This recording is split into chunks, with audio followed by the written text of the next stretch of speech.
30 বছর মহিলা বেপর্দা, 40 বছর মহিলা বেপর্দা, প্রতিদিন মহিলার আওয়াজ পরপুরুষ শুনে, পরপুরুষ শুনে। একবার জীবনে নবীর স্ত্রীরা 9 জনে নবীজির কাছে বলছে, আমাদের খাদ্য খাবারের একটু কষ্ট হয়, আপনি যে অতিরিক্ত যুদ্ধের যে সম্পদ পান সেখান থেকে আমগো বরাদ্দ মাঝে মধ্যে গনিমতের মাল পাইলে একটু বাড়াইয়া দিলে হয় না? এই কথাটা একবার জীবনে বলছি। রাসূলুল্লাহ সাল্লাল্লাহু আলাইহি ওয়াসাল্লামের স্ত্রীরা 9 জন, আল্লাহর নবী সাল্লাল্লাহু আলাইহি সাল্লাম সেদিন এশার নামাজ পড়ে আর ঘরে যায় নাই। মনটা কষ্ট পাইছে, হায় আমার বিবিরা দুনিয়া চাইলো, আমার ঘরে থাইকা আমার বিবি হইয়া ওরা দুনিয়া চাইলো। তো মন খারাপ করে যখন তিনি মসজিদে বসে আছেন, এশার নামাজের উপরে ঘরে যাচ্ছে না, হুজরায়, তো আল্লাহ তাআলা বলছে, বন্ধু, ইয়া আইয়ুহান নাবিয়্যু কুল লিআজওয়াজিকা ইন কুনতুন্না তুরিদনাল হায়াতাদ দুনিয়া ওয়া যিনাতাহা ফাতাআলাইনা উমাত্তিউকুন্না ওয়া উসাররিহুকুন্না সারাহান জামিলা। আপনি যান, ঘরে যান, মন খারাপ করেন না। আপনার বিবিদেরকে গিয়ে বলেন, হে বিবিরা, যদি তোমরা দুনিয়া চাও, সম্পদ চাও, তো যা লাগবে, যা কিছু ফার্নিচার, আসবাব, গহনা, কসমেটিক্স যা লাগবে বলো, আমি সব তোমাদেরকে দিয়ে দেব, এক শর্তে, শুধু আমি রাসূলের স্ত্রী, এটা ছেড়ে দিতে হবে। বুঝেন নাই? মুহাম্মদের স্ত্রী থাকতে পারবা না, আমার থেকে তালাক নিয়ে নিতে হইব, এরপরে যা বলো সব দেব, সব দেব। وَإِن كُنتُنَّ تُرِيدْنَ اللَّهَ وَرَسُولَهُ وَالدَّارَ الْآخِرَةَ فَإِنَّ اللَّهَ أَعَدَّ لِلْمُحْسِنَاتِ مِنكُنَّ أَجْرًا عَظِيمًا। আর যদি আল্লাহকে চাও, রাসূলকে চাও, আখিরাতকে চাও, তো এখন নিয়মিত নেক আমল করতে হবে, মুহসিনাত হইতে হবে, মানে নেককার নারী হইতে হবে। তাহলে আমি আল্লাহ ওয়াদা দিলাম, সর্বশ্রেষ্ঠ বিনিময় জান্নাত দিয়ে দেব। সিদ্ধান্ত নাও, দুনিয়া চাইলে রাসূল ছেড়ে দাও, আল্লাহ রাসূল আখিরাত চাইলে দুনিয়া ছেড়ে দাও।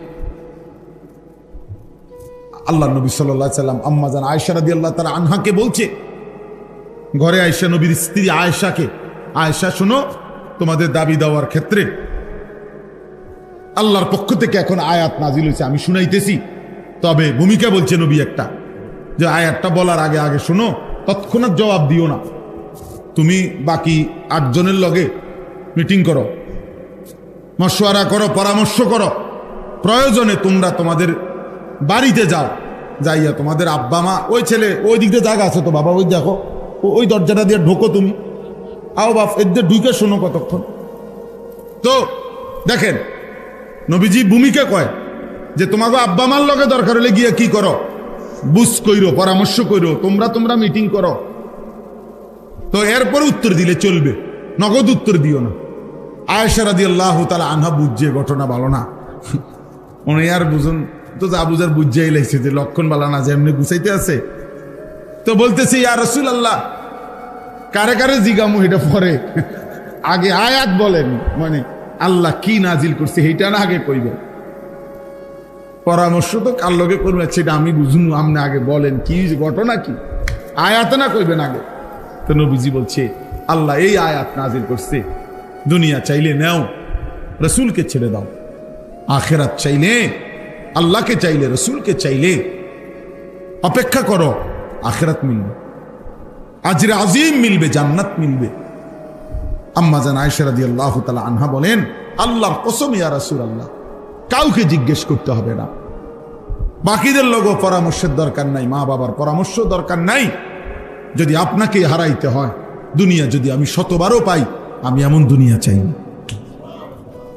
আপনাকে হারিয়ে, আপনার মতো স্বামীকে হারিয়ে এই দুনিয়া আমি 100বার দিলেও নেব না। প্রত্যাখ্যান করছেন যে আরে না, বলেন, বলছিলাম একটা আবদার, কিন্তু তার মানে আপনাকে হারাবো।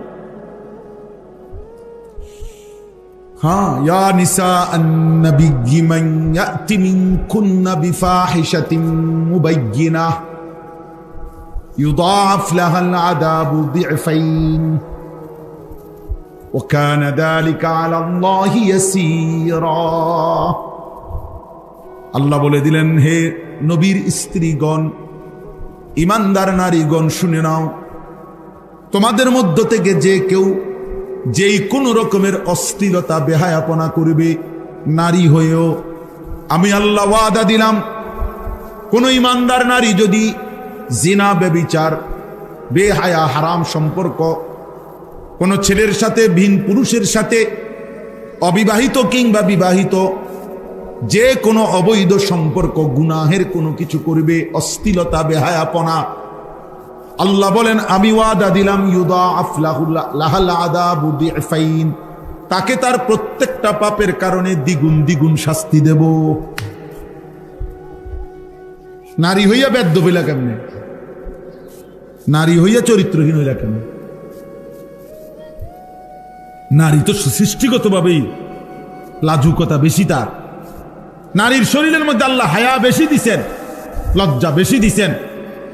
সেই নারী যখন লজ্জা ভেঙে ফেলে, ওই মেয়ে যখন অসভ্য হয়, তো এটা একেবারে ফসা দুর্গন্ধ, লাশের চাইতে বেশি দুর্গন্ধ চড়া। হ্যাঁ, কারণ আল্লাহ তাআলা তো পুরুষের চাইতে বেশি হায়া, লজ্জা, শালীনতা নারীর মধ্যে বেশি দিছিলেন। কিন্তু সে যখন ওইটাও ডিঙ্গে এলাইছে, আমার বোঝেন না কেমন অসভ্য। এই জন্য এই জন্য কোন ছেলে মেয়ে যদি জিনা করে, নারী পুরুষ যদি জিনা করে, ব্যভিচার করে, আল্লাহ যে শাস্তিটা বলছে কোরআনে, এক্ষেত্রে নারীর কথা আগে বলছে। চুরির ক্ষেত্রে পুরুষের কথা আগে বলছে। আস-সারিকু ওয়াস-সারিকাতু, পুরুষ চোর, মহিলা চোর। আর আজ-জানিয়াতু ওয়াজ-জানি, মহিলা ব্যভিচারিণী এবং পুরুষ ব্যভিচারী। মহিলার নাম এখানে আগে কইছে যে ব্যভিচার যদিও করছে দুইটা মিল্লা, অসভ্যতা, কিন্তু এই ক্ষেত্রে ওই মেয়েটা, নারীটা বেশি অসভ্য, ও বেশি চরিত্রহীন।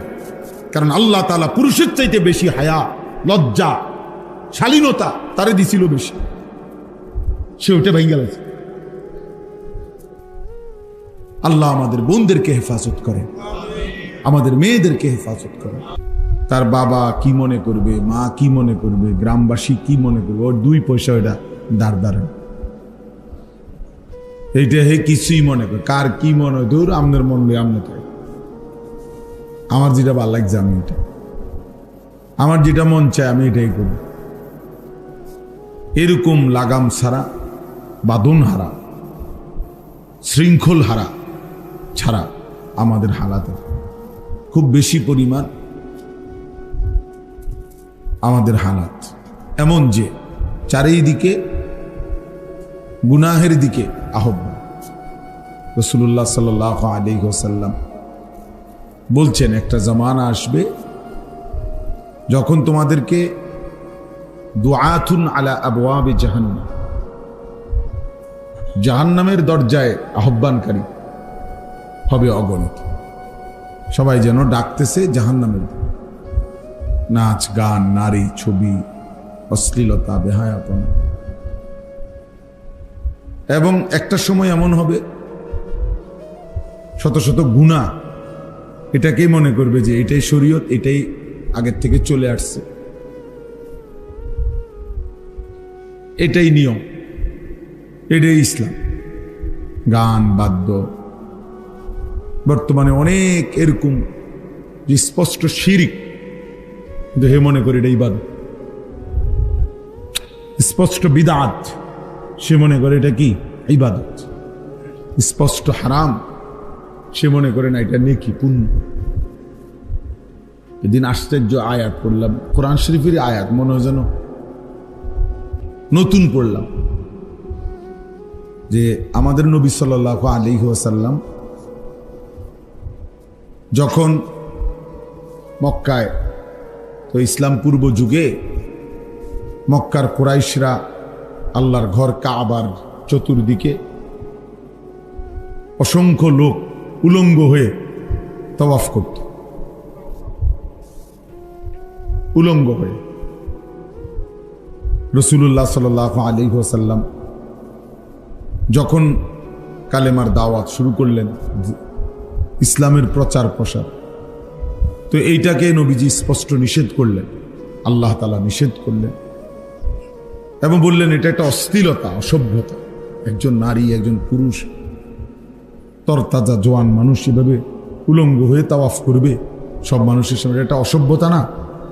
এটা তো যে কোনো মানুষের বিবেকেই বলবে এটা ফাহশা, অশ্লীলতা, বেহায়াপনার কাজ, ফাহিশা। কিন্তু কোরআনুল কারীমে কি বলে শুনে, আল্লাহ তাআলা বলতেছেন ওয়াল্লাযীনা ইযা ফাআলু ফাহিশাতান, এই নাফরমানগুলো, পাপীগুলো যখন এই অশ্লীল কাজটা করছে, করে এই বিবস্ত্র হয়ে তাওয়াফ করে, এটা একটা অশ্লীলতা, ফাহিশা। তো তাদেরকে যখন বাধা দেওয়া হয় তারা বলে কি? দুই কথা, ক্বালু ওয়াজাদনা আলাইহা আবাআনা, আমরা আমাদের বাপ দাদা পূর্বপুরুষকে এরকমই করতে দেখছি। আর নাউজুবিল্লাহ শেষ হয়েছে না, এরপরে বলছে, এরপরে বলে কি ওয়াল্লাহু আমারানা বিহা, এই কথাইটা আমার কাছে গেল। আরে কি ডাকাই, চিন্তা করছেন? এত বড় কথা কেমনে মানুষ বলে? যে এবং বলতে লাগছে নবীজির সামনে, যারে মুহাম্মদ আমাদের বাপ দাদা এভাবেই তাওয়াফ করছে, এটা শুধু আমাদের বাপ দাদা না, আল্লাহই এরকম করতে বলছে। ওয়াল্লাহু আমারানা বিহা, চিন্তা করছেন? নিজেদের অসভ্যতাটাকে ইবাদত বানায় দিচ্ছে। আল্লাহ করতে কইছে, এটা তাহলে ইবাদত না? কথা বলেন না? হারামটাকে কি বানায় ফেলছে? ইবাদত বানায় ফেলছে। আশ্চর্য কথা।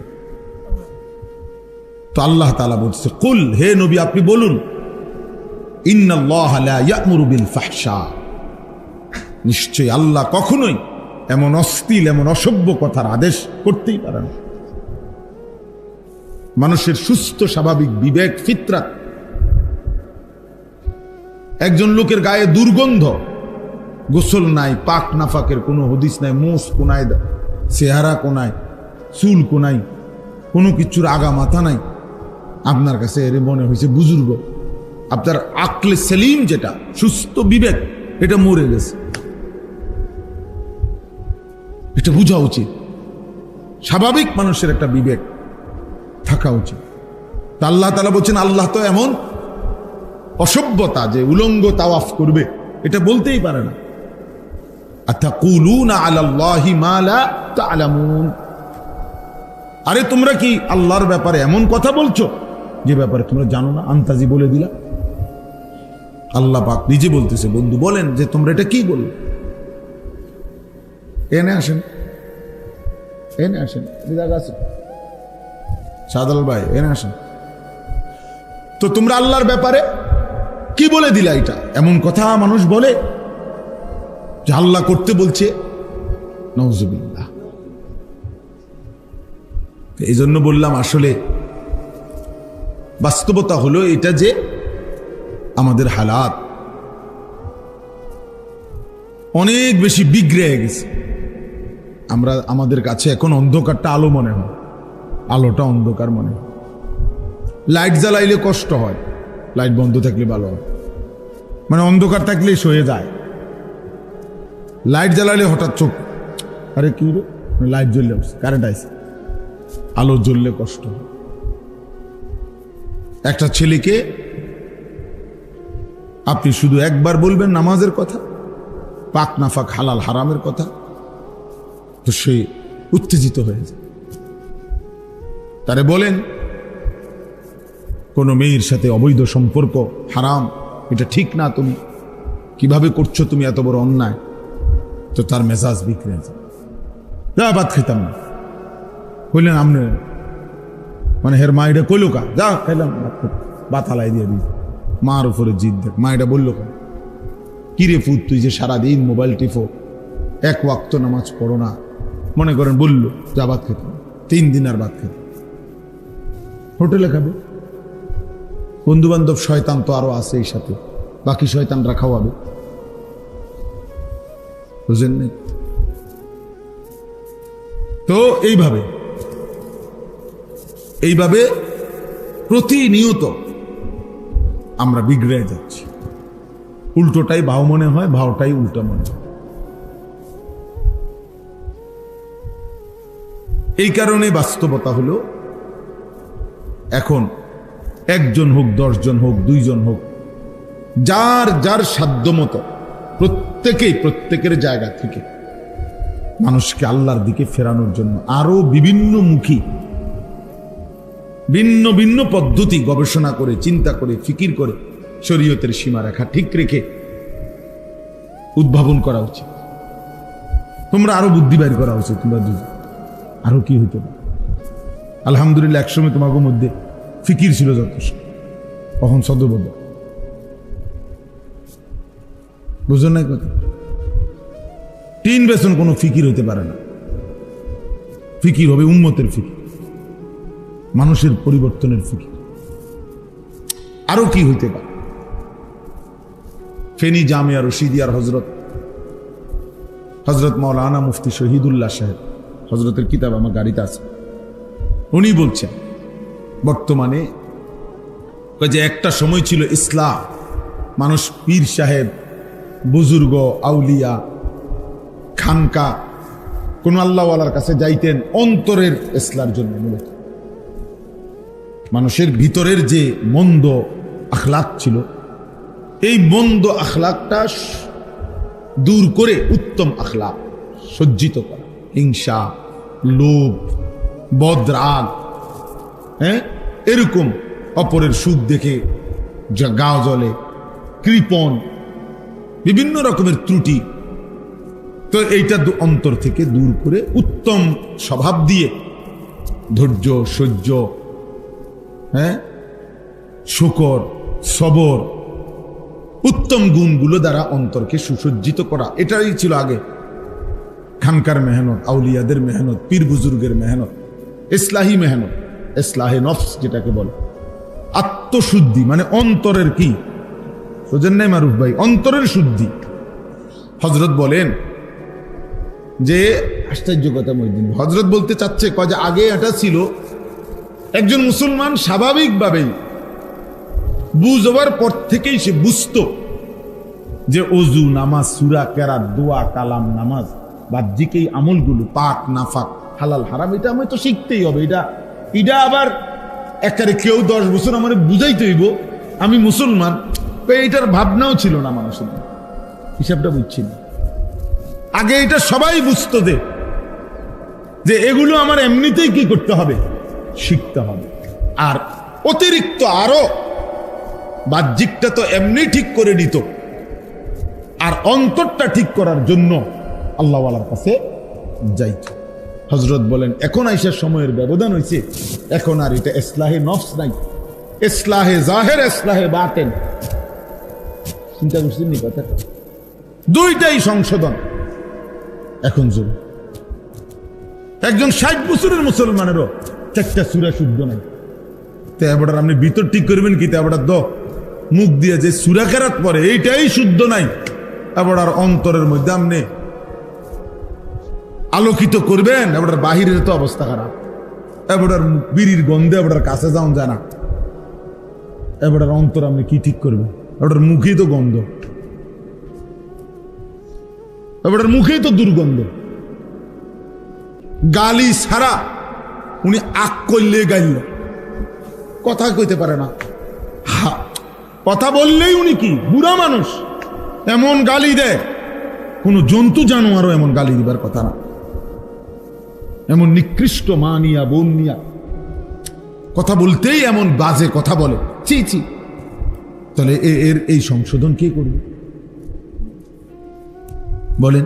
অজুটা সুন্নাত মোতাবেক না, ফরজ গোসলটা সুন্নাত মোতাবেক হচ্ছে না, 2 রাকাত নামাজের রুকু, সেজদা, তাসবিহ ঠিক নাই। তো এই জন্য হযরত বলছেন এখন মানুষের ছেলেদের দেখেন, ছেলেদের এদের কে বুলাইয়া দিল যে তুমি মুসলমান আছো, তোমার চুল এমন কেন? এভাবে বুলাই দিল কে? তার বাপ কই তাহলে? তার মা কোথায়? পরিবার কোথায়? কে তাকে বুলাই দিল যে বাবা সারাদিনে এক ওয়াক্ত নামাজ, এক ওয়াক্ত নামাজও পড়ে না, এই হাইওয়ান নিজের মুসলমান মনে করে কেমন? এটা তো চতুষ্পদ জন্তুর চাইতে খারাপ। এ তো মানুষের কোনো কাতারে পড়েই না, জানোয়ারের তো কোনো কাতারে পড়ে না,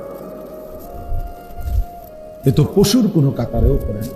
কারণ কোন পশুর উপরে আল্লাহ তো সেজদার বিধান দেয় না, বুঝেন নাই? গরু ছাগলকে কি সেজদা দিতে বলছে? চাচা তো সে এই কারণে সেজদা দেয় না। কোন গরু ছাগল সেজদা দেয় না কেন? সে এটার কি না, মুকাল্লাফে না, তারে কোনো আল্লাহ বলেই নাই। কিন্তু এই পশুকে তো, মানুষরূপী এই পশু, এর তো বলছে এবং তার শরীরে যোগ্যতা দিছে, তাকে শতভাগ যোগ্যতা দিছে। যেটা করতে বলছে ওইটার যোগ্যতাও দিছে, যেটা ছাড়তে বলছে ওইটা ছাড়বার মতো শক্তিও তাকে কি করছে, দিছে। আপনি যদি বলতেন আমার যে মহিলা, পরের মহিলা দেখলে চোখ নিচের দিকে নামাও, কিন্তু হুজুর আমার চোখে এই সিস্টেম, এটা নিচের দিকে যায় না, কথাটা বুঝছেন না? আমার চোখ আমি গাঁরে নামাইতারি না, আমনে কোন আমি চোখ নামাইতাম, তাইলে এটা জুলুম হইতো। কিন্তু এখন গার নামাইবার সুযোগ আসেনি, তাহলে এই জন্যই তো বলছে। তাহলে যেই নিষেধ করছেন মালিক, সেই নিষেধ মানার যোগ্যতা দিছেন কিনা? যেই আদেশ করছেন সেই আদেশ পালন করার যোগ্যতা দিয়েছেন কিনা? তাহলে এ তো পশুর চাইতে নিকৃষ্ট। আমি যে প্রত্যেক দিন কই এটা, আমি যে প্রতিদিন বলি যে এটা কেন বলবো না এটাকে? তাইলে বলেন, এই জন্য বললাম আমরা এই 10 জন মানুষ হোক, মহিউদ্দিন ভাই একাই ফিকির করেন, আমরা কোনোদিন পারলে আসবো, কোনোদিন পারলে, কিন্তু মানুষের পরিবর্তনের ফিকির করা যায়। আপনারা আপনাদের জায়গায় দাও, একজন মানুষকে টার্গেট করেন যে চাচা ভাই আপনি শুনবেন নি আমার কথা, আমি আপনার দূর কইরা শুনে, কিতাব থেকে তালিম করেন,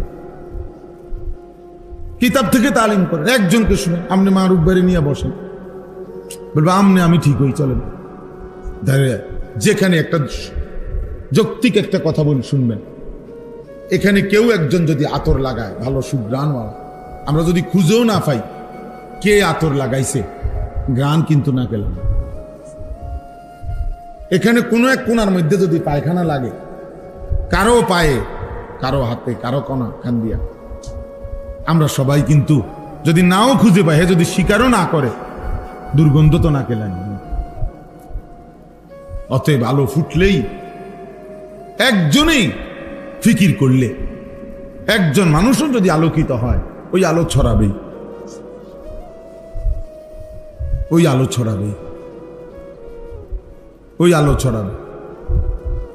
হ্যাঁ হ্যাঁ, এটা বাস্তবতা। আমার জীবনটা আজকে 21 বৎসরের এই ওয়াজের জীবনে এগুলা যদি সারা রাতও বলি, এই দুঃখের, সুখের, আনন্দের, বেদনার, প্রাপ্তি অপ্রাপ্তি, হ্যাঁ, কম শ্রোতা, বেশি শ্রোতা, পক্ষের শ্রোতা, বিপক্ষের শ্রোতা, কত জাতের কত কথা গেছে, কত কিছু শুনছি, কত কিছু দেখছি। 21 বছর তার কম না, আলহামদুলিল্লাহ। দিলের মধ্যে কথা মজবুত ছিল, আমি বলেই যাব ইনশাআল্লাহ। কি এর সুর, কি এর টান, কত সময় আমার কতজনে বলছে, আরে কোনো একজন বক্তার একটা স্টাইল ধরেন, একটা কাটিং তো ধরা উচিত। কোনো কাটিং কুটিং নাই, কই এলো উড়ে এলো, কি এর আবার কাটিং কুটিং? বলতে থাকো দুমাদুম, আল্লাহর জন্য বলতে থাকো, আল্লাহর জন্য বলতে থাকো। খুশি হলেও আল্লাহর জন্য, কষ্ট দিলেও কার জন্য? গমে আশিকি তেরা শুকরিয়া, মানে এশক মহব্বতে আল্লাহর ভালোবাসার গম, ব্যথা, কষ্ট, এর জন্য শুকর আল্লাহ। আল্লাহ তোমার কথা বলতে গিয়ে কষ্ট পাইছি, তোমার কথা বলতে গিয়ে বাধা পাইছি, তোমার কথা বলতে গিয়ে পাথরের আঘাত সয়েছি, তোমার কথা বলছি। নবী সাল্লাল্লাহু আলাইহি সাল্লাম হাশরের ময়দানে তো বলবেন না, আল্লাহ তোমার কথা বলতে গেছি বলেই তো তায়েফের বাচ্চারা আমারে পাথর মারছে, তোমার কথা বলতে গিয়েছি বলেই তো, তোমার দিন উঁচা করতে চেয়েছি বলেই তো উহুদের ময়দানে দান দান শহীদ করতে হয়েছে তোমার জন্য। গমে আশিকি তেরা শুকরিয়া মাই কাহা কাহা সে গুজর গয়া। প্রতিটা গম মানে ব্যথা, দুঃখ, বেদনা, এটা ভালোবাসার বেদনা। গোলাপ ফুল ছিঁড়তে হলে দুই একটা কাঁটার খোঁচা কি লাগে, দুই একটা কাঁটার খোঁচা কি করবে, লাগবেই, তখনই গোলাপ ছিঁড়তে পারে। এই জন্য আলহামদুলিল্লাহ আমাদের এই কুড়াখাল মাদ্রাসা, আমারও এটা ফিকির যে ইসলাহি মজলিস চালু হোক। আরো কত মাধ্যম আছে আলহামদুলিল্লাহ, আমরা ফিকির করি, নিজেদের ক্ষেত্রে ফিকির করি, মাদ্রাসায় ফিকির করি, চেষ্টা করতেছি বিভিন্ন আঙ্গিকে কিশোর যুবক ছেলেদেরকে একদিনের জন্য দাওয়াত দিয়ে আনছি আমার মাদ্রাসায়। প্রায় 450-500 ছেলে স্কুল কলেজ ইউনিভার্সিটির জন্য এবছর 8ই ফেব্রুয়ারি প্রায় 450-500 ছেলে সকাল 10টা থেকে মাগরিব পর্যন্ত ছিল। এই তাদেরকে বিভিন্ন সূরা, কেরাত, দোয়া, কালাম, নসিহত শেখানো হয়েছে। এই মাসে 5, 6, 7 3 দিন ব্যাপী প্রায় 350 ছেলে স্কুল কলেজ ইউনিভার্সিটির, আমাদের মাদ্রাসা তখন বন্ধ ছিল, এই বন্ধকালীন 3 দিন লাগাতার আমি নিজেও থাকছি, কোনো মাহফিলেও যাইনি, মহিউদ্দিন ভাই পুরা সময় ছিল। প্রায় 30 জন মুআল্লিম দিয়ে এই ওযু, নামাজ, সূরা, কেরাত স্কুল কলেজ ইউনিভার্সিটির ছেলেদেরকে, জেনারেল ছেলেদেরকে, মুরুক্ষ হোক, শিক্ষিত হোক, দিন মজুর হোক, শেখাইবার চেষ্টা করছি। আলহামদুলিল্লাহ আল্লাহ করাইছে। প্রায় 350 ছেলে ছিল আমাদের সব মিলে। তার মানেও এখনকার পর্যন্ত এক হলো ফিকির, বহু আইটেম, আরো কি হইতে পারে, আরো কি হইতে। আমাদের বুজুর্গরা 1 মিনিটের মাদ্রাসা বই লেখছে, বইয়ের নামে 1 মিনিটের মাদ্রাসা, মানে 1 মিনিট সময় দিবেন, 5টা দিনই কথা জানি, 1 মিনিটে 1 মিনিট শুধু পড়বে, আপনি শুধু কত শুনবেন। 5 মিনিটের মাদ্রাসা আমাদের বুজুর্গদের বই আছে মোটা, 5 মিনিটের মাদ্রাসা, 5টা মিনিট শুধু বসবেন, 5 মিনিটে দিনের অনেকগুলো কথা শুনবেন, দিনের অনেক কথা শুনবেন। শায়েখে দেওয়ানা, আমি হযরতের কাছে একবার গেছি, বাংলাদেশের একজন বড় বুজুর্গ, গাজীপুরে অধ্যক্ষ মিজানুর রহমান চৌধুরী দামাত বারাকাতুহু, ওনার সাথে একবার আমরা দেখা করতে গেছি 8-9 জন, দুপুরের টাইম, জোহরের নামাজের পর পর, জোহর পড়ছি ওখানে। তো উনি আমগোর সাথে মুসাফা করে বলতেছে, মাওলানা আমার কলেজে, উনি একটা বড় কলেজেরও প্রিন্সিপাল, কলেজে আমার একটা জরুরি সই দিতে হবে, সিগনেচার, আসতে যাইতে আমার আধা ঘন্টা সময় লাগবে। আমার একজন কারি সাহেব, উনি কারি সাহেব ডাইকে আনছেন, কারি সাহেবরা আপনাদের কাছে দিয়ে গেলাম, আমি আসতেছি, একসাথে এসে খানা খাবো, আপনাদেরকে সাথে নিয়ে এই আধা ঘন্টা আমার কারি সাহেবের কাছে আপনারা একটা সূরা মস্ক করবেন, আপনারাও শোনাবেন, উনিও আপনাদেরও শোনাবেন। বিশ্বাস করেন, আমিও শুনাইছি মদিনা, আমিও আলহামদুলিল্লাহ সূরা ওনারে শুনাইছি, উনি বলছে ঠিক আছে, মস্ক করছি। তাহলে আধা ঘন্টা টাইম যাতে নষ্ট না হয়, এই জন্য উনি ইন্তজাম করে দিয়ে গেছে। এই জন্য আলহামদুলিল্লাহ আমি জাস্ট বললাম, আমার একটা শেষ কথা হলো, আমার একটা স্লোগান, আল্লাহ যদি আমাকে হায়াতে বাঁচায় ইনশাআল্লাহ, আমার আশা যে আমি এমনভাবে চালু করতে চাই, যার সময় যতক্ষণ দিন শিখবে ততক্ষণ, এটা আমার স্লোগান, যার সময় যতক্ষণ দিন শিখবে ততক্ষণ, যে যে দূরে গাইবে তালিমউদ্দিনের নাচ ইনশাআল্লাহ। তালিমউদ্দিনের পুরা বই অক্ষরে অক্ষরে পড়তেছি, যখন তো আলাদা শিক্ষক, আলাদা ভবন, আলাদা সব ইন্তজাম করবো ইনশাআল্লাহ, আল্লাহ যদি বাঁচায়। না বাঁচলে অন্য কেউ করবে ইনশাআল্লাহ, আমাদের পরে আরো আছে, পরের জেনারেশন করবে। তো দিন শিখা দরকার, একটা সূরাই ঠিক করা দরকার। 3 ঘন্টার জন্য আসছেন, আপনি ওযুটা ঠিক করে যান, বুঝেন না চাচা? আমার রুকুটা আমি দেখে যাই যে আমার রুকুটা হচ্ছে কিনা, একজন আলেম দিন যদি সার্টিফিকেট দিয়ে দেয়, বলে দেয়, ঠিক করে দেয়, বাহ, আমার সারা জিন্দিগির রুকুটা হয়ে গেল। রুকু ফরজ। সূরা কেরাত নামাজের মধ্যে সূরা মিলানো ফরজ। অশুদ্ধ হলে এটা হবে না, হবে না, ওই নামাজ আদায় হবে না। আলহামদুলিল্লাহ এখন আসতে যেখানে মাগরিবের নামাজ পড়ছি এক জায়গা, আল্লাহর শুকর যে আবার ফরন লাগছে নামাজ। কষ্ট করে জামাতে শরীক হয়েছিলাম, হ্যাঁ বেটার ফরা হইন না, বুঝা গেছে কারবার হচ্ছে না, এই নামাজ হইতে আবার পড়ছি, আলগা আবার একা পড়ছি নামাজ। ছেড়ে দিয়ে বাইরে গেল তো সব মানুষ আমার চিনে, জামু করে দেখছে তো আমার মাঝখান দিয়ে দৌড় দিলে তো উজু গেছে বলে। তাহলে মসজিদ তো টাইলস, মসজিদের ভেতর বাহির বারান্দা বাথরুম টয়লেট সবই তো কি অত্যাধুনিক মসজিদ। SS5 এর গেট, SS5 এর জানালা, মনে করো এটার নাম দিন। অথচ নামাজগুলো হচ্ছে না মুসলমানে, তো কি অবস্থা হবে এই বেচারা? এই টাইলস দিয়া হবে কি? খুঁজার দরকার নেই কোন মসজিদ, কেউ জিজ্ঞানেরও দরকার, আমার দরকার কি? আমার কথা হলো এরকম একটা তো না, বলি না সারা বিশ্বে বাংলাদেশে শুধু এই একটা মসজিদের শত শত মসজিদ। আল্লাহ তাআলা আমাদেরকে বুঝ দান করেন। এই জন্য আপনাদের কাছে আমার অনুরোধ, এই গ্রামের পাড়া,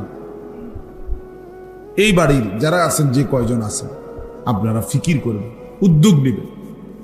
আপনাদের এই মাদ্রাসা কিভাবে মানুষকে দিন পৌঁছানো যায়, দিন পৌঁছানো যায়। ছেলেদেরকে বাঁচানো দরকার, ফেরানো দরকার। মোবাইলটা থাকতো না আসলে শেষ পর্যন্ত, ফেসবুক ইউটিউব এগুলা টিকবে না বেশি দিন, এমনই টিকতো না, এমনই না। এই নতুন লেটেস্ট যে চ্যাট জিপিটি, AI সহ আরো কিছু নতুন যে অ্যাপস আইছে, নতুন প্রযুক্তি, এগুলা উড়ে যাবে সব, কিচ্ছু না, এগুলো কেউ দেখতো না। সিস্টেম হলো এমন যে 800 কোটি মানুষের পিছনে প্রযুক্তি, বর্তমান আধুনিক প্রযুক্তি সিস্টেম এমন বানাইছে 800 কোটি মানুষের সাথে মনে হয় যেন একজন একজন করে জিন লাগায় রাখছে, জিনের মতো।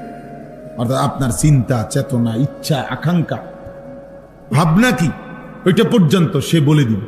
আপনি শুধু সার্চ দিয়ে জিগাইবেন যে আনিসুর রহমান আশরাফী সাহেব কি পছন্দ করে, ওনার বয়ান কি বলতে ভাল লাগে ওনার কাছে, কই আছেন হেডা, হে আপনার জিনের মতো করে দেন।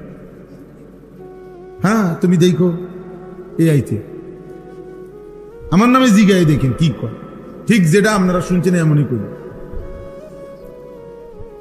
আশ্চর্য। কুমিল্লা শহরে ঠাকুরপাড়া বাসা, দুইজন তো বলে এটা কিটা মানুষ না জিন, আল্লাহ। তাইলে প্রতিটা মানুষকে পরিবর্তন করার, তারা তাদের মতো করে ইহুদিরা, খ্রিস্টানরা, ইসলাম বিরোধীরা বানানোর ষড়যন্ত্র।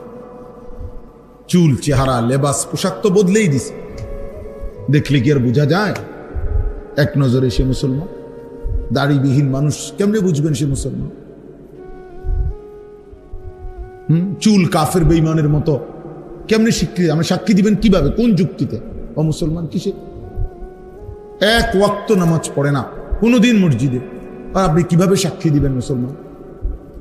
ফজরের নামাজ 365 দিনে কোনোদিন পড়ে না, আপনি ওরে কিভাবে মুসলমান বলবেন? রসুল বলে নাই, নবী সাল্লাল্লাহু আলাইহি সাল্লাম ওরে মুসলমান বলে নাই। নবীজি বলছে লা ইয়াশহাদুহুমা মুনাফিকুন। এশার নামাজ এবং ফজরের নামাজ বিশুদ্ধ হাদিস, নবীজি বলছে যে মুনাফিক সে এশা এবং ফজরের জামাতে আসে না।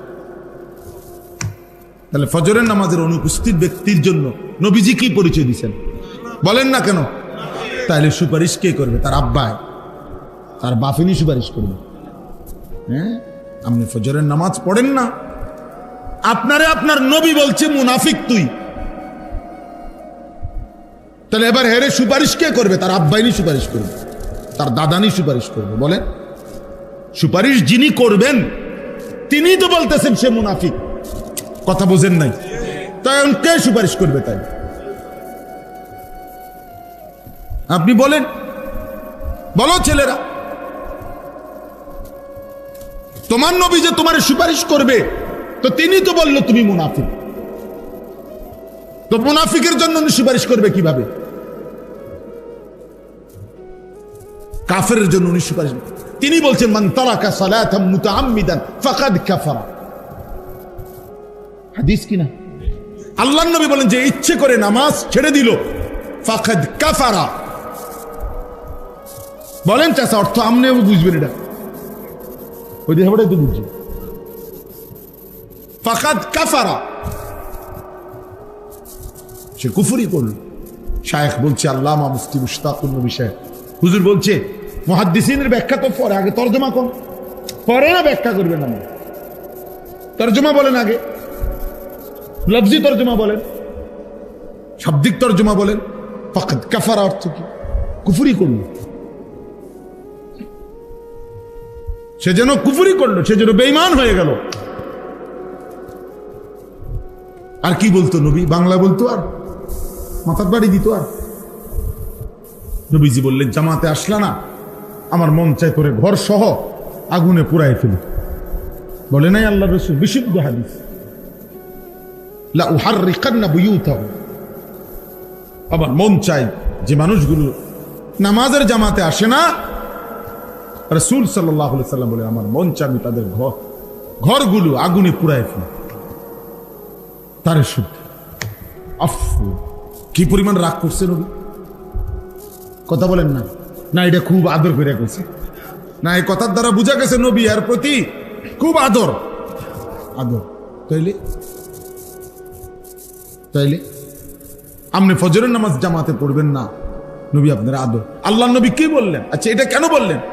যিনি রাহমাতুল লিল আলামিন নবী, দয়ার সাগর, যিনি মহাসাগর, তিনি বলতেছেন নামাজ পড়লি না, ঠিক আছে, মনে রাখিস তোর হাসর হবে ফেরাউনের সাথে। বলছে না, কারুনের সাথে, হামানের সাথে।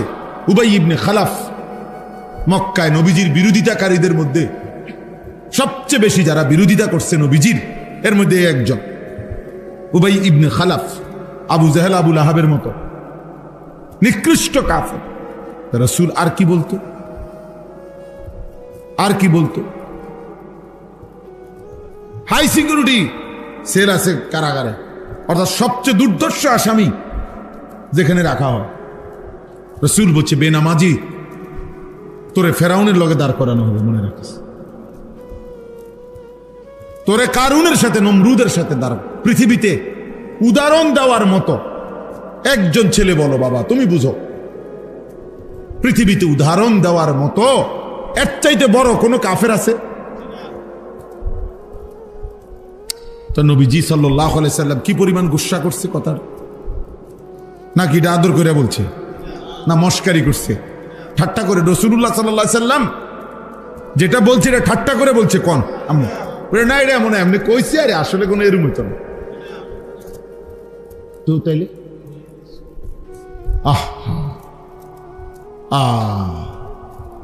ডোলে, এমনি ডোলে, নবীর এসকে ডোলে, লড়ে। হ্যাঁ, নবীর এসকে আপনি ডোলেন। সেজদা কোথায়? নামাজের জামাত কোথায়? চেহারায় দাড়ি কোথায়? বিবির পর্দা কোথায়? ফজরের নামাজের সেজদা কোথায়? বিশুদ্ধ কোরআন তেলাওয়াত কোথায়? পাক নাফাক কোথায়? হালাল হারাম কোথায়? হ্যাঁ, সুদখোর নবীর আসে বলেন না কেন? কিস্তিখোর যে কিস্তি নেয় ওই নবীর আসে বলেন না কেন চাচা? যার ঘরে প্রতিদিন রঙিন টেলিভিশন চলে, নাচ গান নাটক সিনেমা, ও নবীর আসে। যার চা দোকানে প্রতিদিন টেলিভিশন চলে, 24 ঘন্টা টেলিভিশন চালায় রাখে, ও রাসূলের আসে। কি বলে বিবেক, কি বলে ইনসাফ, কি বলে? তুমি যুক্তি দিয়ে বুঝাই দাও। কোরআন হাদিস তো নাই পাইতা না, যুক্তি দিয়ে বুঝাই দাও না চাই।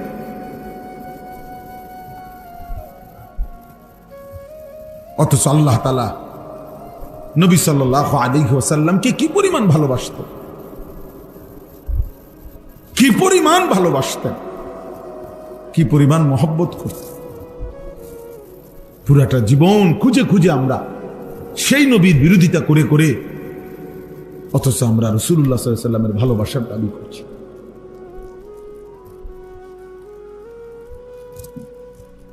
আজকেও আমার কাছে একটা কিতাব আছে, আল ইশক।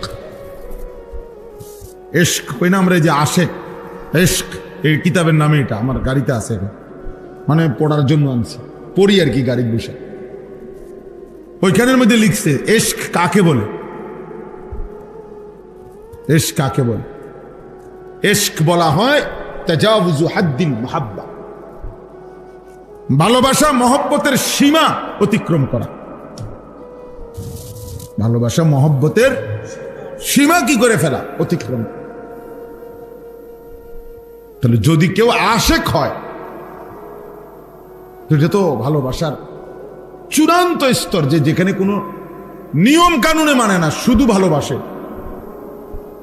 ওই প্রিয়জনকে ছাড়া, যার কল্পনায়, যার চেহারায়, যার সুরতে আর কোনো কারো চিহ্ন ভাসে না, তাকে না বলবো কি মিয়া আশিক। তাজাউযু হাদ্দিল মুহাব্বা, মুহাব্বতের হদ, সীমানা অতিক্রম করা, ইশক।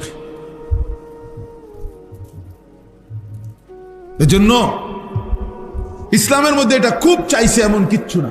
এই জন্য কোরআন সুন্নাহর মধ্যে ইশক শব্দ নাই, কোরআনেও কোনো আয়াতে নাই, হাদিসেরও কোনো শব্দে এই শব্দ নেই। মানে আল্লাহ এবং তার রাসূল যেন বলছে, বাবুরে আমার সীমানা ফারণ দরকার নাই, তুমি সীমানা থাকো, মহব্বতেই করো। কথা বুঝেন নাই? সীমানা ফারণ লাগবে না, জায়গার থাকো, তুমি সীমানার মধ্যে থেকেই মহব্বত করো, ভালোবাসো, ভালোবাসো। এই জন্য কোরআনে কোনো ইশক শব্দ নাই, বুঝছেন না? হাদিসেও নাই, আছে মহব্বত। কোন শব্দ আছে? মুহাব্বত। লা ইউমিনু আহাদুকুম হাত্তা আকুনা আহাব্বা ইলাইহি মিন ওয়ালিদিহি ওয়া ওয়ালাদিহি ওয়ান নাসি আজমাইন। আল্লাহর নবী সাল্লাল্লাহু আলাইহি ওয়াসাল্লাম বলেন, তোমাদের পিতা মাতা সন্তানাদি সমস্ত মানুষের চাইতে যদি আমাকে সবচেয়ে বেশি মহব্বত না করো, তাহলে পূর্ণ মুমিন হতে, এই যে মহব্বত, আল মারউ মা'a মান আহাব্বা, নবী সাল্লাল্লাহু আলাইহি ওয়াসাল্লাম বলে, যে যাকে মহব্বত করবে তার সাথেই তার কিয়ামত হবে, হাসর হবে। এই যে মহব্বত শব্দ বারবার এটা কোরআনে আছে, আহাব্বা ইলাইকুম মিনাল্লাহি ওয়া রাসূলিহি ওয়া জিহাদিন ফি সাবিলি ফাতারাব্বাসু। আল্লাহ বলে, তোমার দুনিয়ার স্ত্রী, সন্তান, ভাই, বেরাদর, মা, বাবা, স্বজন, তোমার ব্যবসার মাল, তোমার সাজানো বাড়ি, তোমার উপার্জনের সবকিছু, এই সব কিছুর চাইতে যদি আল্লাহ এবং তার রাসূল এবং আল্লাহর পথে জিহাদ, এটা যদি সবচেয়ে প্রিয় মহব্বতের না হয়, ফাতারাব্বাসু, তাহলে আল্লাহর পক্ষ থেকে আযাব আসার অপেক্ষা করো। কোরআন শরীফের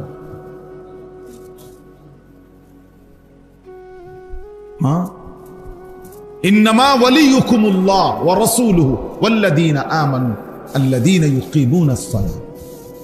আল্লাহ তাআলা বলছে, নিশ্চয়ই মুমিন তোমাদের বন্ধু আল্লাহ, এরপরে তোমাদের বন্ধু রাসূলুল্লাহ, এরপরে তোমাদের বন্ধু মুমিন মুত্তাকি ইমানদার। ওয়াল্লাযীনা আমানু আল্লাযীনা ইউকিমুনাস সালাহ, শুধু মুমিন না, ফাসিক মার্কা মুমিন না, বরং নামাজি মুমিন, মুত্তাকি মুমিন তোমাদের বন্ধু, তোমাদের বন্ধু। কোরআনের আয়াত, ফাল্লাযীনা আমানু বিহি ওয়া আযযারুহু ওয়া নাসারুহু ওয়াত্তাবাউন নূরাল্লাযী উনজিলা মাআহু।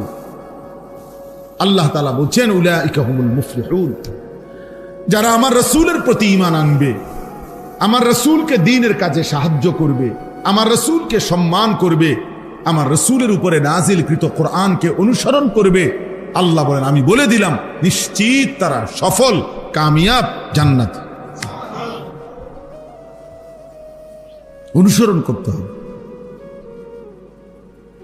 তাইলে বাপ, আমরা প্রত্যেকেই এটা বোঝা দরকার, আমাদের জীবন আমরা যদি আরো 1000-12 বলার সুযোগ পাই, বড় মাহফিল বলেন, ছোট মাহফিল বলেন, একজন বলেন, 10 জন বলেন, জুমার বয়ান বলেন, খানকা বলেন, পীর বলেন, আউলিয়া বলেন, বুজুর্গ বলেন, মাদ্রাসা বলেন, মসজিদ বলেন, মাহফিল বলেন, সম্মেলন বলেন, মাকসাদ একই কথা, আল্লাহ তাআলার ভালোবাসা অর্জন করা, রাসূলুল্লাহ সাল্লাল্লাহু আলাইহি সাল্লামের ভালোবাসা অর্জন করা, জাহান্নাম থেকে বাঁচার চেষ্টা করা, জান্নাতের আমলগুলো করে জান্নাতে যাওয়ার কি চেষ্টা করা, কবরের আযাব থেকে বাঁচার চেষ্টা করা। এই তো কথা, এই তো কথা। চাঁদের দেশের থেকে হুজুর আইলেও তো এই কথা, মাটির তলের থেকে হুজুর বাইরেও তো কি এই মোটা তাজা হুজুর হোক, শিক্ষণ হুজুর হোক, কথা তো এই।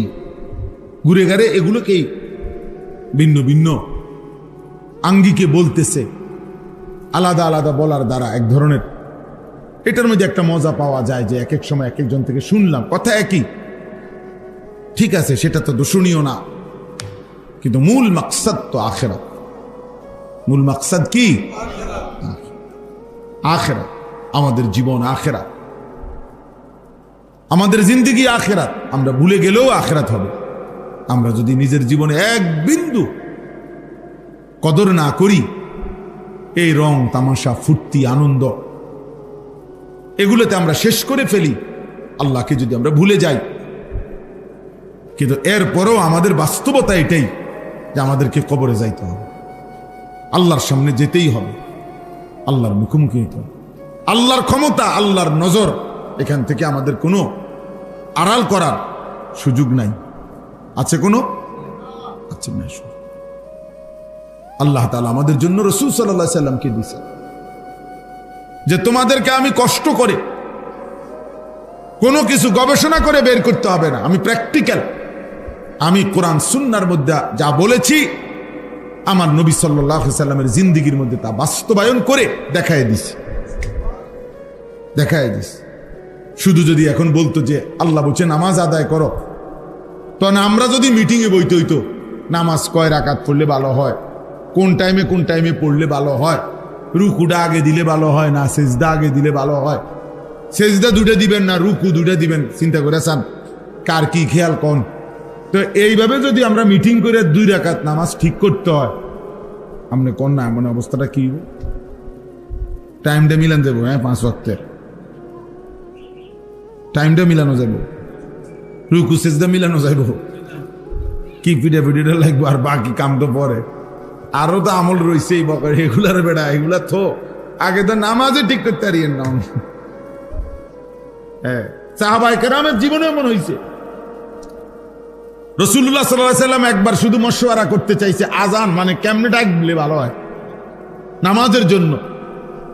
ওনারা এক একজন এক এক বুদ্ধি দিতে দিতে নবী সাল্লাল্লাহু আলাইহি সাল্লাম শেষে বলছে সব বুদ্ধি আসে তো আজকে শেষ, মানে আজকে আর কি হতো না, ফায়সালা করা যাচ্ছে না, মানে এত বুদ্ধি, অবার বুদ্ধি। তার ফলে তোমরা যার যার বুদ্ধি নিয়ে যাও, ঘুমাও, পরে জানাম কি হয়। আল্লাহ তাআলা ওই রাত্রিতেই আল্লাহ যেন বলতেছে, ইয়া রাসূলুল্লাহ, বন্ধু বুদ্ধি বেশি হয়ে গেছে, কালকে পর্যন্ত রাখলে এই বুদ্ধি মানে এগুলা পরে সামালে দেওয়া যেত না। এই জন্য তাৎক্ষণিক আল্লাহ তাআলা ওই রাত্রিতেই ফেরেশতা 2 জন পাঠিয়ে সাহাবায়ে কেরামের কলিজায় স্বপ্নের মাধ্যমে আজান শিখায় দিছে। হযরত আব্দুল্লাহ ইবনে যায়েদ ইবনে আব্দ রাব্বিহি রাদিয়াল্লাহু তাআলা আনহু, তিনি আইসা সকালবেলা সর্বপ্রথম নবীজির কাছে বলছি, ইয়া রাসূলুল্লাহ, আমি গতকালকে রাত্রে দেখছি 2 জন ফেরেশতা আমাকে এভাবে এই বাক্যগুলো শিখাইয়া বলছে মানুষকে নামাজের জন্য ডাকতে। তো আল্লাহ নবী সাল্লাল্লাহু আলাইহি ওয়াসাল্লাম বলছে সাদাকা, সে সঠিক বলেছে। আর হযরতে বেলালকে বলছে তুমি তার থেকে কথাগুলো শিখে আজান দাও। হযরতে বেলাল যখন আজান শুরু করছে, প্রথম পৃথিবীর ইতিহাসে প্রথম বেলাল যখন প্রথম উচ্চারণ করছে, কিতাবের মধ্যে আছে হযরত ওমর রাদিয়াল্লাহু তাআলা আনহু, ওমর তখন লুঙ্গি চাদর গায়ে দিয়া অর্ধেক দিছে, অর্ধেক হেসরাইয়া দিছে, দৌড় নবীজির কাছে, মানে চাদরটাও ঠিক মতো কি করে নাই, দৌড়াইয়া এসে বলছে, আল্লাহর কসম নবী, এই হুবহু স্বপ্ন তো আমিও দেখছিলাম, এই বাক্যগুলো আমি দেখছি, আমি তো মনে করছিলাম আমি আইসা আগে বলমু, হায় পারলাম না, ও তো আগে কয়েলাইছে আইসা, বুঝছেন না? জীবনের তরে আমি 2 নম্বর হয়ে গেলাম, 1 নম্বর কি হতে পারলাম না। এরপরে হাদিসের মধ্যে তো মুহাদ্দিসিনে কেরাম বলছে 14 জন সাহাবী মোট সেই একই রাত্রে একই স্বপ্ন এই আজানের বাক্যগুলো দেখছে। সবাই আইসা পর পর বলছি, ইয়া রাসূলুল্লাহ আমিও দেখছি, আমিও দেখছি, আমিও দেখছি, আমিও। তো আল্লাহ তাআলা আমাদের জন্য নির্ধারণ করে দিয়েছেন সব, কোনো কিছু আমাদের মশওয়ারার উপরে ছেড়ে দেন নাই। আল হালালু বাইয়িন ওয়াল হারামু বাইয়িন, আল ইয়াউমা আকমালতু লাকুম দীনাকুম। দিন আল্লাহ নিজে বলছেন আমি পূর্ণ করে দিলাম, আর কিছু লাগবে না বান্দা। এখন শুধু বন্দেগী করবা আর জান্নাত বুঝে নিবা, আখিরাত বুঝে নিবা। এই জন্য আমাদের জীবনে এটা জরুরি। আমরা আল্লাহর থেকে ছুটতে পারবো না। মৃত্যুকে অস্বীকার করলেই মৃত্যু হবে না এমন না। কবরকে আমি বুঝি নাই এ কথা বললেই কবর হবে না এমন না। আপনি জেনারেল পড়ছেন, আপনি স্কুলে পড়ছেন, আপনি এই ভাই ওটা বেটা আনতে পারেন, ফালতু কোথাকার বেটা।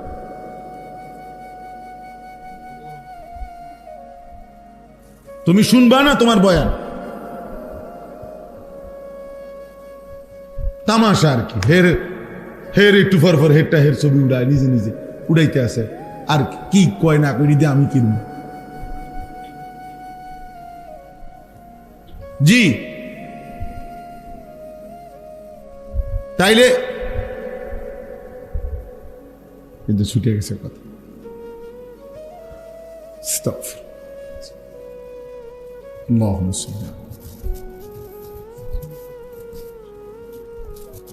সবকিছু রব্বুল আলামিন বুঝাই দিছে, স্পষ্ট করে দিছে।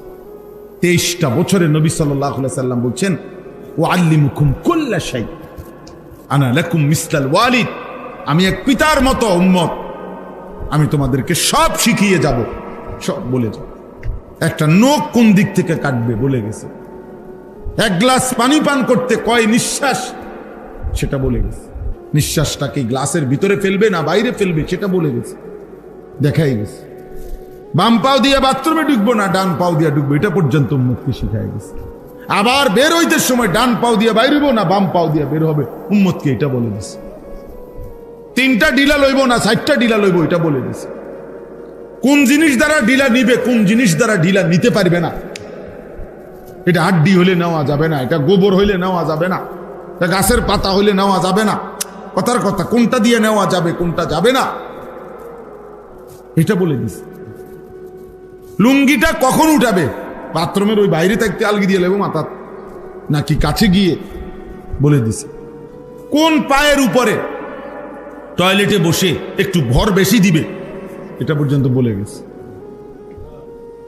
হাত্তাল খিরআ, বসার পদ্ধতিও কি বলে দিছে। বাথরুমে বসবে কিভাবে, তাইলে বলেন তিনি আমাদেরকে কি পরিমাণ মেহনত করে, রাত নাই দিন নাই কষ্ট করে আল্লাহ নবী সাল্লাল্লাহু আলাইহি ওয়াসাল্লাম পুরো দিন বুঝাই দিছে। মাত্র 10 বছর ছিল মদিনায়, তো 10ম বছর তো ইন্তেকালি করছে, 10ম বছর কোনো পূর্ণ হয় নাই। তাহলে আর কয় বছর বুঝেন নাই, আর কয় বছর, 9 বছর। 57টি যুদ্ধ এই 9 বছরে নবীজি পরিচালনা করছেন। 27টি যুদ্ধে সশরীরে নিজে ছিলেন 9 বছরের ভিতরে। এটি হলো মক্কার সময় কোনো যুদ্ধ করে নাই, করছে সব কোথায়, মদিনা। তাইলে 9 বছরে কয়টা যুদ্ধ নিজে গেছে, 27টা যুদ্ধ, আর 30টা যুদ্ধে সেনাবাহিনী পাঠাইছে। আচ্ছা ওই 30টা বাদ দিলাম, যেগুলোতে নিজে গেছে এরকম 27টা হইলে 9 বছরে 3 নং 27, বছরে কয়টা, গড়ে বছরে 3টা যুদ্ধই করছে। এক একটা যুদ্ধে যাইতে কি পরিমাণ সময় লাগছে, আইতে কি পরিমাণ সময় লাগছে, যুদ্ধের মধ্যে কি পরিমাণ সময় লাগছে। এরপরে পুরা ইসলাম শরীয়তের সমস্ত হুকুম হাকাম আমলগুলো সব বলা যায় অধিক শতকরা 99.5% মদিনায় নাজিল হয়েছে। মক্কায় শুধু আখেরাত, মক্কায় শুধু কালেমা রিসালাত, এটা বোঝানো হয়েছে। মদিনায় গিয়া এই পুরা ইসলামের যাবতীয় বিধিবিধান নবীজি গ্রহণ করছে, ওহীর মাধ্যমে উম্মতকে প্র্যাকটিক্যাল বুঝাইছে, শিখাইছে। তাইলে বলেন কি পরিমাণ ব্যস্ততম সময় কাটাইছে, সারাদিন মেহনত করছে। আল্লাহ বলছে ফাইজা ফারাগতা ফানসাব, রাত্রিবেলা আবার আপনি একাকী জিকির, তেলাওয়াত, তাহাজ্জুদ, দোয়া, কান্নাকাটি, একাকী দোয়া মুনাজাতের মধ্যে আমার সাথে আপনি আবার একাকী ইবাদতে লেগে যান। উম্মত ঘুমাক, আপনি রাসূল ঘুমাবেন না। ফানসাব, ওরা ঘুমা, ওরারে বললেন সাধ্য মতো পারলে যে যে দূর পারে তাহাজ্জুদ করুক। আর আপনার জন্য আমি আল্লাহ বলে দিলাম আপনি কিন্তু সারা রাত ঘুমাবেন না। নিসফাহু, হয় অর্ধেক ঘুমাবেন, অর্ধেক জেগে থাকবেন। আবিন কুসমিনহু, অথবা অর্ধেকের চাইতে কম, অর্ধেকের চাইতে কম 3 ভাগ ঘুমাবেন, 1 ভাগ জেগে থাকবেন। আউজিদ আলাইহি, অথবা অর্ধেকের চাইতে বেশি, মানে 4 ভাগের 3 ভাগ জেগে থাকবেন, 1 ভাগ ঘুমাবেন। এইভাবে আল্লাহ তাআলা মানে অর্থাৎ এমন যেন হয় না হয় বন্ধু যে এশার পর থেকে ফজরের আগ এই পুরাটা রাত শুধু ঘুমায়েই কাটাইছেন, আপনার জন্য যেন এমন না হয়, আপনার জন্য এমন যেন না হয়। তাহলে সারাদিন কি তিনি ঘুমাইছেন? সারাদিনও তো মেহনতই করছেন। আবার রাত্রে ছুটি দিছেন পুরা রাত, আবার বলছে আবার মেহনত করে, আবার মেহনত করে। এইভাবে আল্লাহ তাআলা নবীজিকে উম্মতের জন্য পেরেশানিতেই রাখছে। 9 বছরে যদি তিনি 27টা যুদ্ধে যাইতে হয় তো গেলেন কখন, আসলেন কখন? ঘরে যার 9 জন বিবি, তাদের খোঁজ খবর রাখলেন কিনা? 9 জন স্ত্রী একসাথে নবীজির ছিল মদিনায় মৃত্যু পর্যন্ত। 9 জন স্ত্রী। সাহাবা কয়জন? 15-20 জন। এই লক্ষের চাইতে বেশি সাহাবী নবীজির জামানায়। কল্পনা করেন, কেউ কোন একটা মাসালা, একটা ফতুয়া, একটা বিষয় অন্য কেউ জিঙ্গাবো, কিন্তু জিঙ্গাবো, বুঝেন না এমনি কথাটা? রাসূলুল্লাহ সাল্লাল্লাহু আলাইহি ওয়াসাল্লাম থাকতে অন্য কেউ জিজ্ঞাসা করবেনি। তাহলে এই লক্ষের চাইতে বেশি সাহাবাদের যার যত প্রশ্ন, যার যত বিষয়, সবই তো জানতে চাইছে কার কাছে? নবীজির কাছে। কি জ্বালাতনটা গেছে মনে করেন, কি কষ্টটা গেছে। আপন শালী হামনা বিনতে জাহাশ, নবীজির একজন বিবির নাম হলো জয়নব, উনার বোন তো নবীজির কি শালিকা না? উনি আইসা দুলাভাইয়ের কাছে, মানে রাসূলুল্লাহ সাল্লাল্লাহু আলাইহি ওয়াসাল্লামের কাছে প্রশ্ন করছে, মাসালা জানতে চাইছে, এই হায়েজ নেফাসের মাসালা। নাহলে কারে জিগাইবে? হোক না দুলাভাই। হযরত আলী নবীজির কি কথা বলেন না, মেয়ের জামাই, চাচাতো ভাই তো আছে, মেয়ের জামাই না এখন ফাতেমা, তাহলে উনি শ্বশুর না? আপন শ্বশুর তো উনার নিজের ব্যক্তিগত মাসআলা, একান্ত শারীরিক মাসআলা নবীজির কাছে জানতে চাইছে না? মসজিদ সম্পর্কে উনি জানতে চাইছেন। তাহলে বলেন, কারণ কেউ তো রাসূলুল্লাহ সাল্লাল্লাহু আলাইহি ওয়াসাল্লামের উপস্থিতিতে অন্য কারো কাছে যায় নাই। আমি শুধু বুঝাইতে চাইতেছি তিনি উম্মতের জন্য কি পরিমাণ ব্যস্ততার সময়টা কাটায়। বিশ্রাম করছে কখন? ঘুমাইলো কখন? শুধু ঘোড়ার পিঠের সময়গুলো গুনলেই তো, যে যুদ্ধের 27টা যুদ্ধে ঘোড়ার পিঠে ছিল কতক্ষণ? তাহলে এত কষ্ট, এত মেহনত, এত পরিশ্রম, এত কান্না, এত চোখের পানি, দিবা নিশির এই কষ্ট মেহনত সয়ে যিনি আমাদের জন্য একটি পরিপূর্ণ দিন ইসলাম দিয়ে গেলেন, আজ আমরা তাকে ভুলে গেলাম। আজকে জওয়ান বলেন, বুড়ো বলেন, বাচ্চা বলেন, শিশু বলেন, সবাই যেন প্রতিযোগিতা করতেছে কিভাবে নবীজির সুন্নত ত্যাগ করা যায়। মেসওয়াক 60 বছরের বুড়াও চেনে না, 6 বছরের বাচ্চাও চেনে না, কেউই বুঝে না। ঘরকে ঘর এমন না, দস্তরখান 6 বছরের বাচ্চাও চেনে না, 60 বছরের বুড়া মিয়াও চেনে না। তো কি হলো চাচা, সমান হইল না? টেলিভিশন 6 বছরের বাচ্চাও দেখে, 60 বছরের বুড়া চাচাও দেখে। কথা বলেন না কেন? তো তো বরাবর হয়ে গেল না? বরাবরই তো হয়ে গেল, বরাবরই তো হয়ে গেল। বাচ্চাও মিথ্যা বলে, বুড়াও মিথ্যা বলে। বয়স্ক মানুষও সুদ খাচ্ছে, বয়স্ক লোক কিস্তি নিতেছে, বয়স্ক লোক কথায় কথায় গালিগালাজ করতেছে। 30 বছর মহিলা বেপর্দা, 40 বছর মহিলা বেপর্দা। প্রতিদিন মহিলার আওয়াজ পরপুরুষ শুনে, পরপুরুষ শুনে। একবার জীবনে নবীর স্ত্রীরা 9 জনে নবীজির কাছে বলছে, আমাদের খাদ্য খাবারের একটু কষ্ট হয়, আপনি যে অতিরিক্ত যুদ্ধের যে সম্পদ পান সেখান থেকে আমগো বরাদ্দ মাঝে মধ্যে গনিমতের মাল পাইলে একটু বাড়াইয়া দিলে হয় না? এই কথাটা একবার জীবনে বলছি। রাসূলুল্লাহ সাল্লাল্লাহু আলাইহি ওয়াসাল্লামের স্ত্রীরা 9 জন, আল্লাহর নবী সাল্লাল্লাহু আলাইহি ওয়াসাল্লাম সেদিন এশার নামাজ পড়ে আর ঘরে যায় নাই। মনটা কষ্ট পাইছে, হায় আমার বিবিরা দুনিয়া চাইলো, আমার ঘরে থাইকা আমার বিবি হইয়া ওরা দুনিয়া চাইলো। তো মন খারাপ করে যখন তিনি মসজিদে বসে আছেন, এশার নামাজের উপরে ঘরে যাচ্ছে না, হুজরায়, তো আল্লাহ তাআলা বলছে, বন্ধু, ইয়া আইয়ুহান নাবিয়্যু কুল লিআজওয়াজিকা ইন কুনতুন্না তুরিদনাল হায়াতাদ দুনিয়া ওয়া যিনাতাহা ফাতাআলাইনা উমাত্তিউকুন্না ওয়া উসাররিহুকুন্না সারাহান জামিলা। আপনি যান, ঘরে যান, মন খারাপ করেন না। আপনার বিবিদেরকে গিয়ে বলেন, হে বিবিরা, যদি তোমরা দুনিয়া চাও, সম্পদ চাও, তো যা লাগবে, যা কিছু ফার্নিচার, আসবাব, গহনা, কসমেটিক্স যা লাগবে বলো, আমি সব তোমাদেরকে দিয়ে দেব। এক শর্তে, শুধু আমি রাসূলের স্ত্রী, এটা ছেড়ে দিতে হবে। বুঝেন নাই? মুহাম্মদের স্ত্রী থাকতে পারবা না, আমার থেকে তালাক নিয়ে নিতে হইবে।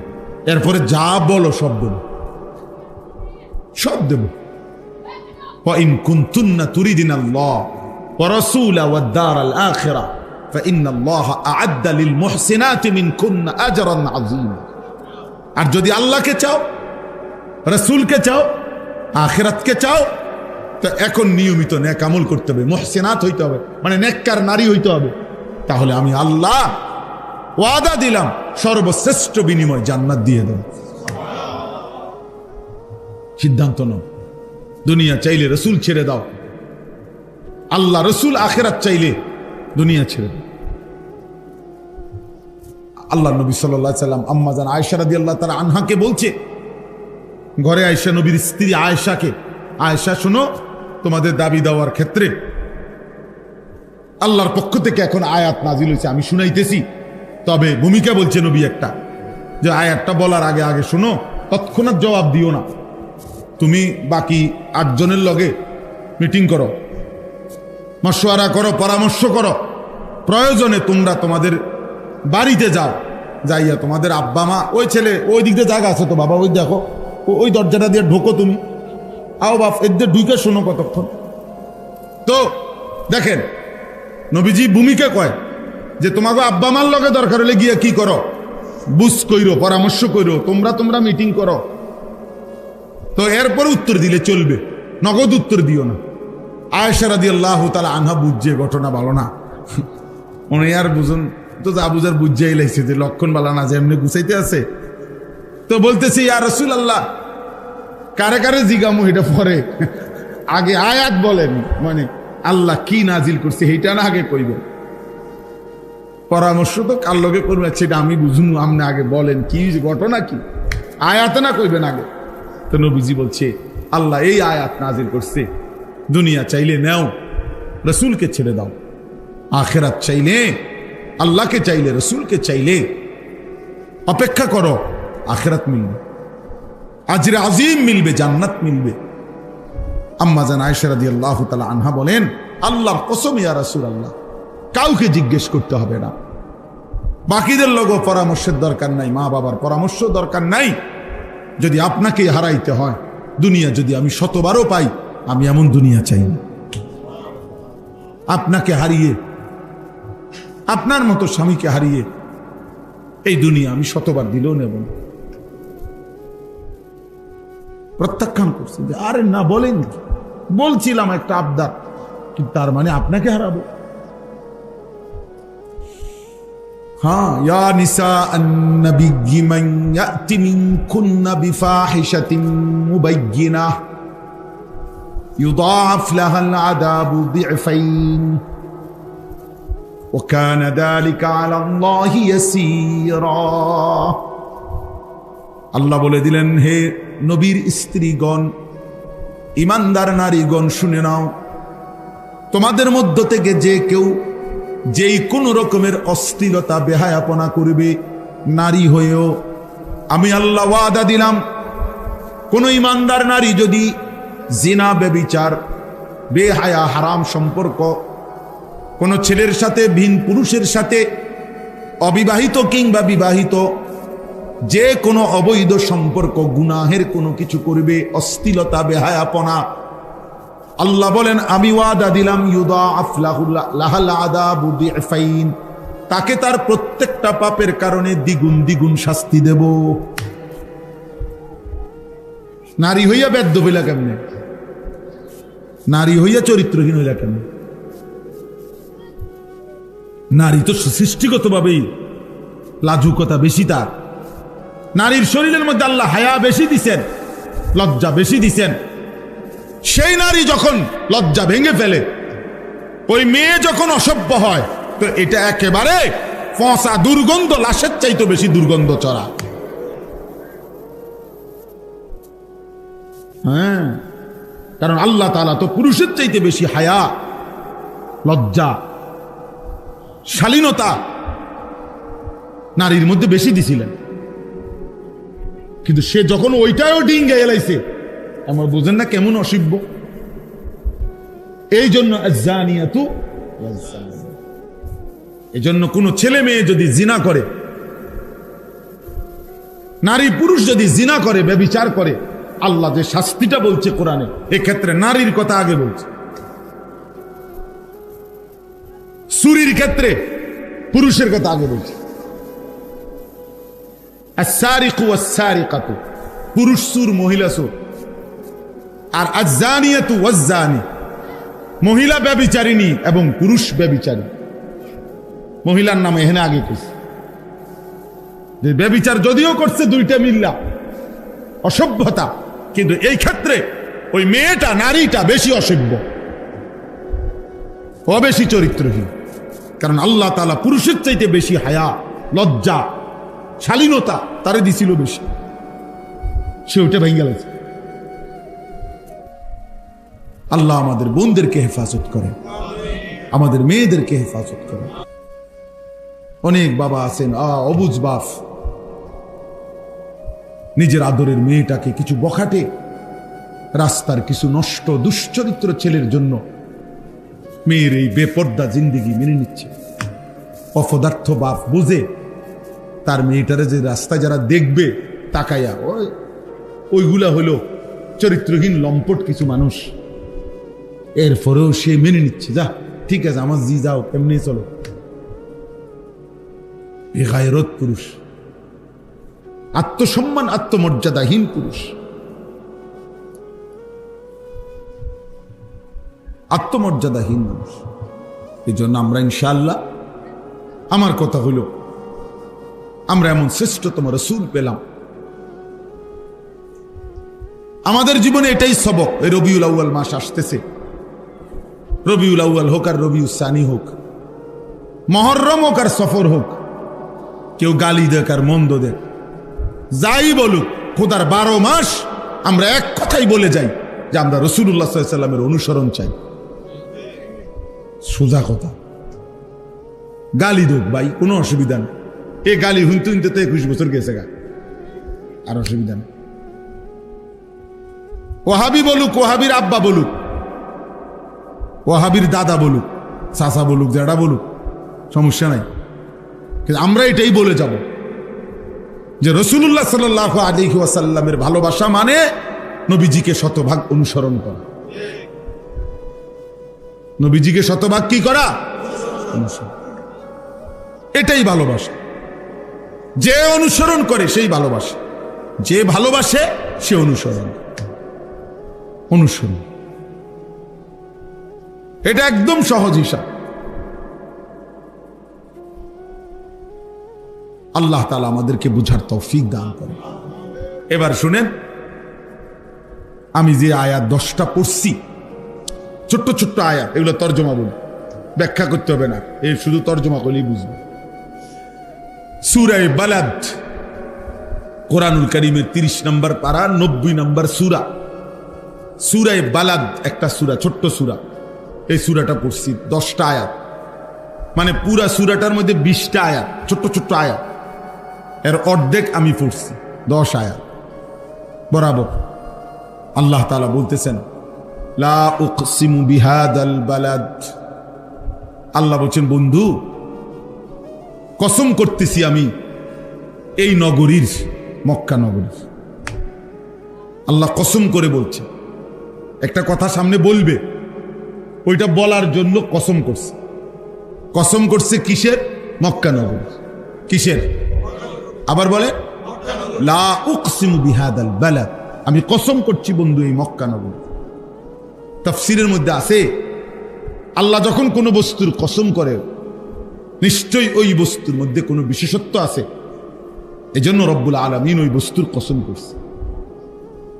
তো এখন যদি আল্লাহকে আমরা প্রশ্ন করি, আল্লাহ মক্কা নগরীর কসম, বা নবীজিই বলল, মনে করেন যে মাওলা আপনি মক্কা নগরীর কসম করলেন কেন? কি বিশেষত্ব আছে এখানে? আল্লাহ বলে, জানেন না বন্ধু? বাহ! মালিক বলে, আনতা হিল্লুম বিহাদাল বালাদ, আপনি যেই শহরে থাকেন, ওয়া আনতা হিল্লুম বিহাদাল বালাদ, আপনি বন্ধু এই শহরে থাকেন বলে, আপনি বন্ধু এই শহরে জন্ম নিয়েছেন, এই অলিতে, এই গলিতে, এই মাটিতে, এই বাতাসে। আপনি বন্ধু শৈশবকাল, কৈশোরকাল, যৌবনকাল, 63 বছর হায়াতের 53 বছর আপনি এই মক্কার অলিতে গলিতে ভালো চলেছেন, ঘুরেছেন। যে মাটিতে বন্ধু আপনার কদম, যে মাটির অলিতে গলিতে আপনার হাঁটা চলা, যেই বাতাসে আপনার ঘ্রাণ লাগে, আমি রব্বুল আলামিন সেই নগরীর প্রতিটা গলিকে গলিকে ভালোবাসি। আমি পুরা শহর ভালোবাসি, আমি পুরা জনপদ ভালোবাসি, আমি পুরা মহল্লা মাওলা বলেন বন্ধু আমি ভালোবাসি। আপনি যে আছেন, আপনার শিশু, আপনার কৈশোর, আপনার যৌবন, আপনার হায়াতের পুরা অংশই তো বলা চলে এখানেই কাটছে। ওয়া আনতা হিল্লুম বিহাদাল বালাদ, আপনি এই শহরে আছেন বলে, বন্ধু থাকেন বলে, আমি আল্লাহ এই শহরের কসম করলাম। কাদ নারা তাকাল্লুবা ওয়াজহিক, ওয়াজহিকা মানে আপনার চেহারা, আপনার চেহারা। লা তামুদ্দান্না আইনাইকা ইলা মা মাত্তানা বিহি, আল্লাহ বলছে বন্ধু আপনার 2 চোখ তুলে ওইদিকে তাকাবেন না। 2 চোখ, আইনাইকা, সুবহান। লা আমরুকা ইন্নাহুম লাফি সাকরাতিহিম ইয়ামাহুন, লা আমরুকা আপনার পুরা হায়াতের কসম, আপনার 63 বছর জিন্দেগির পুরা কসম খাইলাম আমি আল্লাহ। আপনার চোখও আমার প্রিয়, আপনার পিঠও আমার প্রিয়, আপনার কলিজাও আমার প্রিয়। সুবহানাল্লাহ। একটা একটা চলন আপনার, একটা একটা উঠা বসা আপনার, আমি সব কিছু সার্টিফিকেট দিচ্ছি। মা যাল্লা সাহিবুকুম ওয়া মা গাওয়া, মা যাগাল বাসারু ওয়া মা তাগা, মা কাযাবাল ফুআদু ওয়া মা রাআ। একটা একটা শরীরের, আপনার চোখ ভুল দেখে নাই, আপনার অন্তর ভুল ভাবে নাই, আপনি একবারের জন্য 63 বছরে কখনো পথ হারা হন নাই, কোনোদিনও আপনি ভুল পথে চলেন নাই। আল্লাহ বলেন আপনার জিন্দেগির সেকেন্ড সেকেন্ড আমি সার্টিফিকেট দিলাম।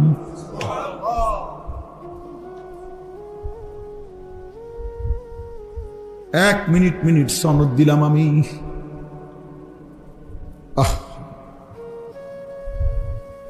এজন্য বাপ কি পরিমাণ ভালোবাসতেন নবীজিকে, আল্লাহ কি পরিমাণ ভালোবাসতেন। একটা একটা অঙ্গের নাম ধরে ধরে বলছে, পুরা জিন্দেগির প্রত্যেকটা কর্মকাণ্ডের সার্টিফিকেট আল্লাহ দিয়েছে। মা ইয়ানতিকু আনিল হাওয়া, বন্ধু আমার নিজের কোনো কথা বলে না, যা বলে আমি যা বলে দেই তাই কেবল বলে। ইন হুয়া ইল্লা ওয়াহয়ুন ইউহা, আল্লাহ সার্টিফিকেট দিয়েছে আমার বন্ধু নিজের কথা বলে না, আমার কথা বলে, আমার কথা বলে। লা তুহাররিক বিহি লিসানাকা, এই যে লিসানাক আপনার জিহ্বা, নবীজি বলে আপনার জিহ্বা নাড়াবেন না, আপনি শুধু শুনবেন জিব্রাইল থেকে। অনেক এরকম খুঁজলে আরো অনেক আছে। লাআল্লাকা বাখিউন নাফসাক আল্লা ইয়াকুনু মুমিনিন, আপনার নফস, আপনার বুক, আপনার পিঠ, আপনার চোখ, আপনার চেহারা, এভাবে বলছেন আপনার জিহ্বা, আপনার হায়াত। তাইলে চলেন কদর করেন। আল্লাহ তাআলা বলছে আনতা হিল্লুম বিহাদাল বালাদ, আপনি আছেন বলে আমি কসম করলাম। ওয়া ওয়ালিদিন ওয়া মা ওয়ালাদ, আল্লাহ বলেন কসম করছি দ্বিতীয়ত আদমের, আদম ওয়া মা ওয়ালাদ, আদমের সন্তানদের। এই তিনটা কসম, মক্কা নগরীর কসম করছি, আদম আলাইহিস সালামের কসম করছি, আদমের সন্তানদের কসম করছি, বনি আদমের কসম। এটার অর্থ এমনটা যেন ওমা ওয়ালাদের অর্থ চিন্তা করলে আল্লাহ যেন বলে বান্দা তোর কসম দিয়ে তোরে কইলাম,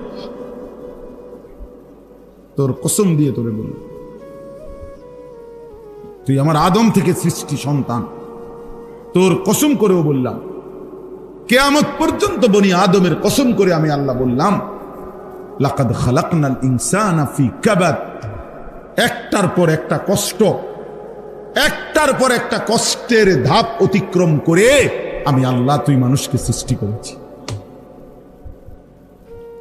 লাকাদ খালাকনাল ইনসানা ফি কাবাদ, আমি আল্লাহ মানুষকে বানিয়েছি কষ্টের একাধিক ধাপ অতিক্রম করে, একটার পর একটা। কেন বললেন এটা আল্লাহ? এটা কি বলতে চাইছেন? রব্বুল আলামিন যেন বললেন বান্দা মনে কি পড়ে, একটাবার পিছন দিকে ফিরে তুমি ভেবে দেখো, এই পৃথিবীর কোনো না কোনো মাটির কণিকার মধ্যে তুমি ছিলে।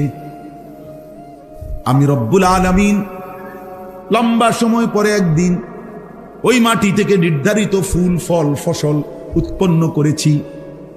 সেই ফুল ফল ফসল থেকে নির্ধারিত পরিমাণ খাবার তোমার বাবারে খাওয়াইয়া বীর্যের একটা ফোঁটা তৈরি করেছি। ওই এক ফোঁটা বীর্য একটা নির্দিষ্ট সময়ে স্বামী স্ত্রীর মিলনের মাধ্যমে তোমার মায়ের জরায়ুতে পৌঁছায় দিছি।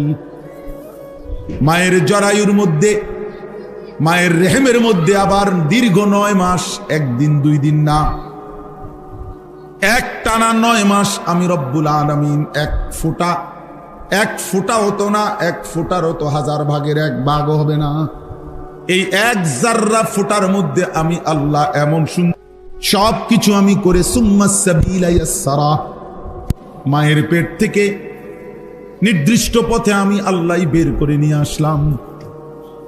এরপরে আমি রব্বুল আলামিন দাঁতবিহীন এই মুখে মায়ের বুকের স্তনে দুধ দিয়ে 2টা বছর আমি আল্লাহ তোমাকে দুধ পান করাইবার মতো এই ইন্তজাম করে দিলাম।